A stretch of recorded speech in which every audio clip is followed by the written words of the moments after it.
సదాశివసమారంభాం వ్యాసశంకరమధ్యమాం అస్మదాచార్యపర్యంతాం వందే గురుపరంపరాం. జ్యోతిష్ శాస్త్రాన్ని భావితరాల వారికి ప్రసాదించిన ఋషుల యొక్క పాదపద్మాలకి నమస్కారం చేసుకుంటూ, అలాగే నాకు ఈ జ్యోతిష విద్యను నేర్పిన గురువర్యులు జ్యోతిష బ్రహ్మ కీర్తిశేషులు శ్రీ ఈరంకి సూర్యనారాయణమూర్తి గారు, సూర్యశ్రీ దైవజ్ఞ గారి యొక్క పాదపద్మాలకి నమస్కారం చేసుకుంటూ, ఓం శ్రీ మహాగణాధిపతి నమః, శ్రీ గురుభ్యో నమః, హరి ఓం. వీక్షకులందరికీ నమస్కారం. సింహరాశి వారికి ఈ వారం సాధారణమైనటువంటి గ్రహస్థితి గోచరిస్తూ ఉన్నది. రాశ్యాత్తు 2వ స్థానమందు శుక్రుడు యోగిస్తూ ఉన్నారు. చతుర్థ స్థానమందు బుధుడు అనుకూలిస్తూ ఉన్నారు. అలాగే తృతీయమందు రవి యోగిస్తూ ఉన్నారు. చంద్రబలం ఈ వారంలో ప్రధానంగా ఉన్నది. వెరసి 4 గ్రహాల తాలూకు శుభ ఫలితాలు ఈ రాశి వారికి ఉన్నాయి.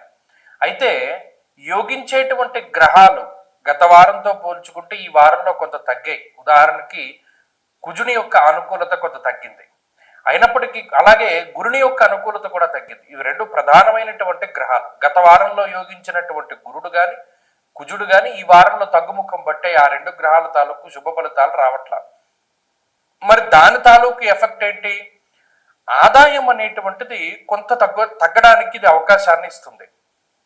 ముఖ్యంగా ఒక 2-3 సోర్సెస్, ఇన్కమ్ సోర్సెస్ ఉన్నప్పుడు వాటి నుండి వచ్చేటువంటి ఆదాయం అన్నది కొంత తగ్గుతూ ఉంటుంది. అదొక్కటే గమనించవచ్చు.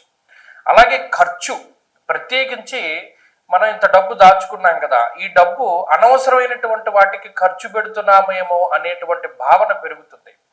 ఎందుకు? అటు భాగ్యహాని అన్నారు, అటు ఈ కుజుని యొక్క స్థితి కానీ గురుని యొక్క స్థితి కానీ వ్యయానికి కారకులు.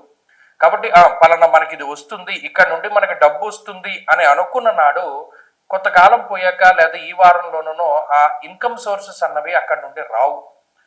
అక్కడ నుండి డబ్బు వచ్చేటువంటిది ఎలాగోలా పాడైపోతుంది. ఇది కొంత ఈ ఆర్థిక పరమైనటువంటి విషయాలపైన ఈ గ్రహస్థితి ఎక్కువ ఇంపాక్ట్ చూపిస్తుంది. అయినప్పటికీ కూడా ఈ ఆదాయ వనరులు తగ్గినప్పటికీ కూడా ఆదాయ లోపం అన్నది ఉండదు, ఆర్థిక పరమైనటువంటి ఇబ్బందులు అన్నవి ఏమీ ఉండవు. కానీ మనకి పలానా చోట నుండి డబ్బు వస్తుంది అని ఎక్స్పెక్ట్ చేసిన నాడు అది రాదు. అదొకటి ఈ వారంలో గుర్తుపెట్టుకోండి. అలాగే స్థాన చలనము, ఉన్నటువంటి ప్రాంతాన్ని మారి వేరే ప్రాంతానికి వెళ్ళేటువంటి పరిస్థితులకి, అది మీరు ప్రయత్నపూర్వకంగా చేసినా అప్రయత్నంగా చేసినా ఏదైనా దానికి అవకాశం ఉంటుంది. కుటుంబ సభ్యులతోటి ఎక్కువ సమయాన్ని గడపలేకపోవడం లాంటి విషయాలు, ఉద్యోగపరంగానే ఒత్తిడి ఎక్కువ ఉండేటువంటి విషయాలు, ఇటువంటివి ఈ వారంలో కనబడుతూ ఉంటాయి. కాబట్టి సింహరాశి వారు ఈ వారంలో మరింత అనుకూలమైనటువంటి ఫలితాలను సాధించడానికై లక్ష్మీ నృసింహకరావలంబ స్తోత్రాన్ని అనునిత్యము పారాయణ చేస్తూ ఉండడం చెప్పదగినటువంటి సూచన. ఈ వారంలో కలిసి వచ్చేటువంటి రోజు బుధవారంగా చెప్పవచ్చును. అదృష్ట సంఖ్య 8, అదృష్ట వర్ణము లేత ఆకుపచ్చ రంగు. తదుపరి కన్యారాశి.